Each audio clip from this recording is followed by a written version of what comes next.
ભરૂચ નગરપાલિકામાં આજે પ્રમુખ અને ઉપપ્રમુખ પદ માટે યોજાયેલ મહત્વપૂર્ણ ચૂંટણી પ્રક્રિયા શાંતિપૂર્ણ માહોલમાં સંપન્ન થઈ હતી. પ્રાંત અધિકારી મનીષા મનાણી અને ચીફ ઓફિસર હરીશ અગ્રવાલની હાજરીમાં યોજાયેલ ચૂંટણીમાં ભાજપે સ્પષ્ટ બહુમતી સાથે બંને પદો પર જીત નોંધાવી હતી. પ્રમુખ પદ માટે ભાજપના દેવેન્દ્રસિંહ વસાવા અને કોંગ્રેસના હેમેન્દ્ર કોઠીવાલા વચ્ચે સીધી ટક્કર જોવા મળી હતી. મતદાનમાં દેવેન્દ્રસિંહ વસાવાને 29 મત મળ્યા હતા, જ્યારે કોંગ્રેસના ઉમેદવારને માત્ર 10 મત મળતા તેઓ ભરૂચ નગરપાલિકાના નવા પ્રમુખ તરીકે ચૂંટાઈ આવ્યા હતા. તે જ રીતે ઉપપ્રમુખ પદ માટે ભાજપની રચિતા મોદી અને કોંગ્રેસની રાબિયા પટેલ વચ્ચે મુકાબલો થયો હતો, જેમાં રચિતા મોદીને 29 મત મળતા તેઓ ઉપપ્રમુખ તરીકે વિજેતા જાહેર થયા હતા. આ ઉપરાંત કારોબારી ચેરમેન તરીકે પ્રજ્ઞેશ પટેલ અને પક્ષના નેતા તરીકે ધ્યાન દેશમુખ અને દંડક તરીકે ગણેશ કાયસની નિમણૂક કરવામાં આવી છે. પરિણામ જાહેર થતાં જ ભાજપના કાર્યકરોમાં ભારે ઉત્સાહ જોવા મળ્યો હતો અને નવા હોદ્દેદારોને શુભેચ્છાઓ પાઠવવામાં આવી હતી. ચૂંટણી પરિણામ જાહેર થતાં જ ભાજપ કાર્યકરોમાં ખુશીનો માહોલ છવાઈ ગયો હતો. કાર્યકરોએ વિજય ઉત્સવને મનાવી નવા હોદ્દેદારોને શુભેચ્છાઓ પાઠવી હતી. ત્યારે હવે સૌની નજર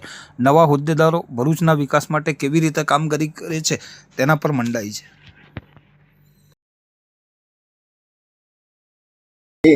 સ્થાનિક સ્વરાજ્યની ચૂંટણીમાં ભરૂચ, અંકલેશ્વર અને જંબુસરમાં ભારતીય જનતા પાર્ટીનો જે જ્વલંત વિજય થયો છે અને ભારતીય જનતા પાર્ટી મોડી મંડળ તરફથી આજરોજ ભરૂચમાં, અંકલેશ્વરમાં અને જંબુસરમાં જે પ્રમુખ, ઉપપ્રમુખ, કારોબારી સભ્ય, શાસક પક્ષના નેતા અને દંડકની નિયુક્તિ માટેનો જે મેન્ડેટ આવેલો છે અને સૌએ એને ખૂબ જ ઉત્સાહપૂર્વક સૌ ચૂંટાયેલા સભ્યોએ એને વધાવી લીધેલો છે. સૌને ખૂબ ખૂબ અભિનંદન. અને આગામી સમયમાં આ તમામ ચૂંટાયેલા સભ્યો અમારા નગરપાલિકાના પ્રમુખ અને સૌ સભ્યો સાથે મળી અને પોતાના વિસ્તારનો એટલે કે ભરૂચ, અંકલેશ્વર, જંબુસર ખૂબ જ ઉત્સાહપૂર્વક કામ કરી અને લોકોની જે માંગ છે એ પ્રમાણે વિકાસ કરે એના માટે સતત પ્રયત્નશીલ રહે એવી અભ્યર્થના. આજે ભરૂચ નગરપાલિકાના પ્રમુખ ઉપપ્રમુખમાં ભારતીય જનતા પાર્ટીના દેવેન્દ્રસિંહ વસાવા અને રચિતાબેન મોદીની વરણી કરવામાં આવી છે. ભારતીય જનતા પાર્ટીના આદેશ અનુસાર આ નિમણૂકો કરવામાં આવી છે. છેલ્લા 31 વર્ષથી ભરૂચ શહેરમાં ભારતીય જનતા પાર્ટીનું શાસન છે. ફરીથી 5 વર્ષ માટે ભરૂચ નગરના મતદારોએ ભારતીય જનતા પાર્ટીના નગરસેવકો ઉપર વિશ્વાસ રાખ્યો છે. અમે સૌ આગેવાન તરીકે ભરૂચની પ્રજાને ખાતરી આપીએ છીએ કે છેલ્લા 31 વર્ષથી જે કામગીરી ભરૂચમાં વિકાસની થઈ રહી છે એને વધારે ઝડપથી આગળ વધારીશું.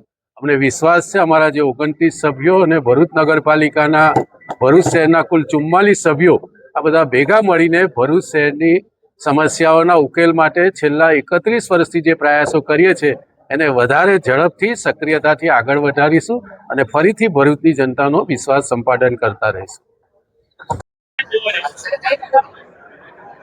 નમસ્કાર. આજે ભરૂચ નગરપાલિકાની જે ચૂંટાયેલા અમારા સભ્ય હતા એમાં પ્રમુખ અને ઉપપ્રમુખની આજે વરણી હતી. ગુજરાત પ્રદેશનું શીર્ષ નેતૃત્વ દ્વારા જેઓને જવાબદારી અપાઈ છે એવા શ્રી ભરૂચ નગરપાલિકાના પ્રમુખ તરીકે શ્રી દેવેન્દ્રસિંહ સોનુભાઈ વસાવા, ઉપપ્રમુખ તરીકે રચિતાબેન રાકેશભાઈ મોદી, કારોબારી ચેરમેન તરીકે પ્રજ્ઞેશભાઈ દલપતભાઈ પટેલ, પક્ષના નેતા તરીકે ધ્યાન રાજેશભાઈ દેશમુખ અને દંડક તરીકે ગણેશભાઈ પ્રવીણભાઈની વરણી પ્રદેશના શીર્ષ નેતૃત્વ દ્વારા અને આજે મતદાન પ્રક્રિયા દ્વારા પૂરી કરવામાં આવી છે.